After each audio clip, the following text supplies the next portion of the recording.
Have you ever remembered something so clearly, only to discover it never happened the way you thought?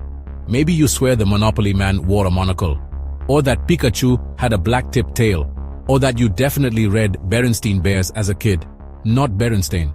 And yet, somehow the world disagrees. History has changed, but your memory hasn't. Welcome to the strange, unsettling realm of the Mandela effect, a place where millions share the same false memory, sparking the question, are we misremembering reality? Or is reality itself shifting beneath our feet? In this video of Brain and Beyond, we dive deep into the science, psychology, and mystery behind this modern phenomenon. From memory errors to quantum theories, from collective consciousness to simulation hypotheses, we'll explore whether the Mandela effect is just a cognitive glitch or undeniable proof that reality isn't what it seems. So sit back, let your curiosity take the wheel, and prepare to question everything you thought you knew. Because what you remember might not be real at all. The Mandela effect. Are we misremembering reality, or is it a glitch in the universe? Imagine waking up one day to find out that your memories, those little flashes of certainty you'd bet your life on, aren't real. Not just a forgotten name or misplaced key, but entire facts, logos, historical events, and cultural references. Suddenly wrong, not just for you, but for millions of people around the world. This isn't science fiction. It's what people call the Mandela effect. But is it merely a psychological illusion, or a mysterious clue that something deeper is happening to our perception of reality? In this episode of Brain and Beyond, we dive deep into one of the strangest phenomena of modern memory, dissect its psychological roots, explore wild theories involving alternate timelines and simulation theory, and confront a question that challenges the foundation of human experience. What if reality isn't what we think it is? Let's begin with the name itself. The Mandela effect was first coined by a paranormal researcher named Fiona Broome in 2009. She was attending a conference and casually brought up a memory that Nelson Mandela had died in a South African prison during the 1980s. She remembered the news reports, the funeral, the global mourning. But she was shocked to discover that none of it had happened. Mandela had actually been released from prison in 1990 and lived until 2013. What was even more disturbing, she wasn't alone. Dozens of other people at the conference remembered it the same way. Since then, thousands, possibly millions around the world have reported similar experiences. These aren't just hazy memories, they're detailed recollections that people swear are true, but they aren't. Let's explore some of the most well-known examples that continue to baffle even the most rational minds. First, the Berenstain Bears. Ask any 90s kid and they'll tell you it was spelled Berenstain, Berenstein, but look it up now and it's Berenstain, with an A. People vividly remember reading the books, watching the TV show, even arguing about the spelling as children, and yet the official spelling has always been Berenstain, or has it? Then there's the Monopoly man. You can probably picture him right now. Classy black suit, top hat, and of course, a monocle. But the monocle never existed. Check every official Monopoly product and you won't find it. Yet so many remember it that way. Are they confusing him with Mr. Peanut, or is it something else? Another famous example is the line from the movie Star Wars. Luke, I am your father, right? That iconic, chilling reveal. Except that's not what Darth Vader said. The actual line is, no, I am your father. But to this day, people quote the wrong version with absolute certainty. And then there's Febreze, the air freshener. You remember the spelling with two E's, right? F-E-B-R-E-E-Z-E. Logical, phonetically correct, but it's spelled with just one E. F-E-B-R-E-Z-E. Same goes for Oscar Mayer, which many recall as Maya, and Fruit of the Loom, which people insist had a cornucopia in its logo. It never did. And perhaps most unsettling, where is New Zealand located? Many remember it being northeast of Australia. Yet today, it's southeast. Were we all wrong? Or did something change? These discrepancies are not isolated, and they're not just mistakes. Many of the people experiencing the Mandela effect are educated, rational, and emotionally stable. So, what's going on? Let's start with the most grounded explanation: psychology. One of the most accepted psychological explanations for the Mandela effect is something called confabulation. This is when the brain fills in memory gaps with fabricated, misinterpreted, or distorted information. But, and here's the key, we're not aware it's happening. Our brain smooths over details, fills in blanks, and we believe the resulting memory is completely accurate. It's not a lie. It feels like the truth. Cognitive psychologists like Dr. Elizabeth Loftus have conducted decades of research on memory distortion. Her famous Lost in the Mall study showed how easy it is to implant false memories. Participants were told fabricated stories about being lost in a shopping mall as a child. Many not only accepted the false memory, they added their own emotional details to it. Our memories, it seems, are more like impressionist paintings than photographs. They are reconstructed each time we recall them, influenced by suggestion, context, and emotion. They feel solid, but they're not. Another explanation is source misattribution, a phenomenon where we remember information but forget where it came from. Over time, our brain confuses fiction with reality, stories with memories, and dreams with actual events.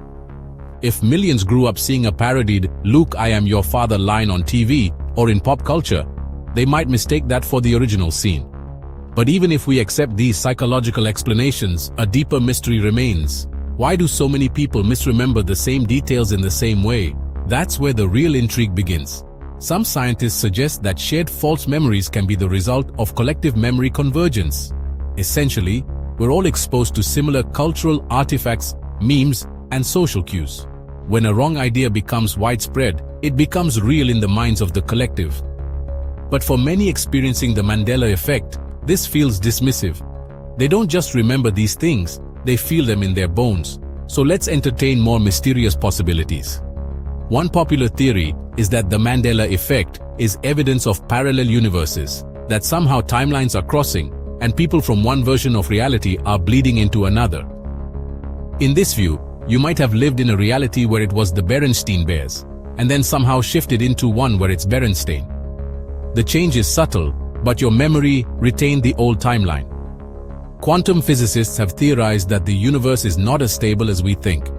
The many worlds interpretation of quantum mechanics suggests that every decision or event spawns alternate realities. In one, Mandela died in prison. In another, he lived.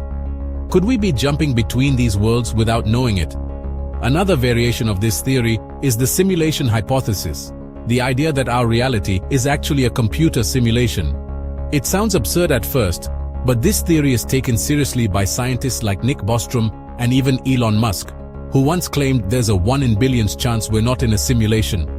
Under this model, the Mandela effect could be seen as a glitch, like a bug in the code, where certain memories were overwritten but not completely erased. But these ideas aren't just science fiction. They're part of a growing cultural unease, that what we see and remember may not match what actually exists. Even spiritual traditions have touched on similar ideas.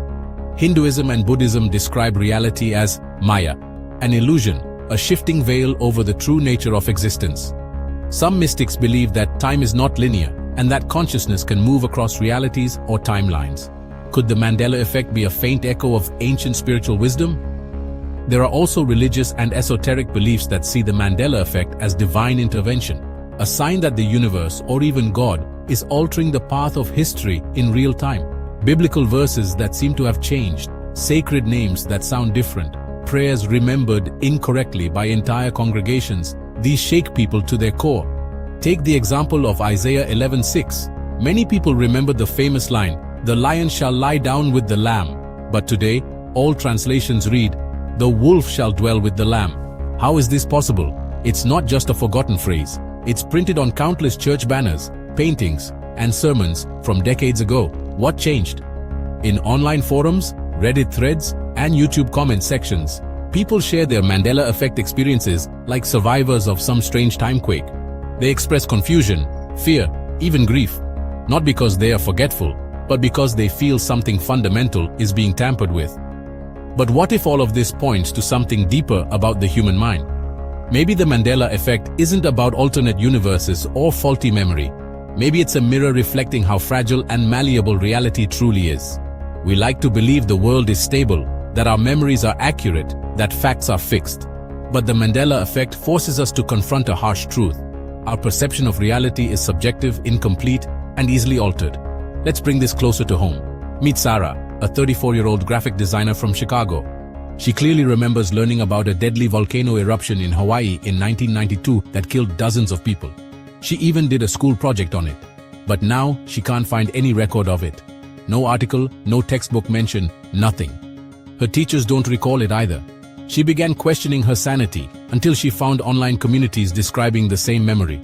Or Alex, a film student from New York, who swears he saw the movie Shazam starring comedian Sinbad as a genie in the 90s. He remembers the VHS cover, the awkward humor, even renting it with his cousins. But the movie doesn't exist. Sinbad himself denies ever doing such a role. Yet thousands report remembering the same non-existent film. These aren't lies or attention-seeking stories. They're honest emotional testimonies. Whether the cause is neurological, cultural, or metaphysical, they remind us of one thing. Human memory is not just data, it's identity. And when that memory is challenged, it shakes who we are. So what should we make of the Mandela effect? Perhaps it's a powerful metaphor for the times we live in, an age of deep fakes, misinformation, and shifting truths, where facts seem to evolve and reality becomes negotiable. In this world, the Mandela effect is a warning. Don't trust everything you remember, but it's also a mystery. What if your memory is the last trace of a world that no longer exists?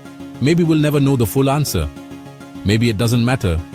What matters is that we remain open to questioning, curious about what lies beneath the surface of our consciousness, and humble enough to accept that reality might be far stranger than we can comprehend. After all, whether it's science, spirit, or simulation, if millions of minds are remembering something that never was, can we really say it never happened? This is Brain and Beyond, and the truth might just be a memory away. Maybe it's just memory playing tricks. Or maybe, just maybe, reality isn't as stable as we believe. Whatever the answer, the questions are only getting deeper. If this journey into the Mandela effect made you rethink what's real, give this video a like, share it with someone who remembers it differently, and subscribe to Brain and Beyond for more mind-bending mysteries, hidden psychology, and untold truths.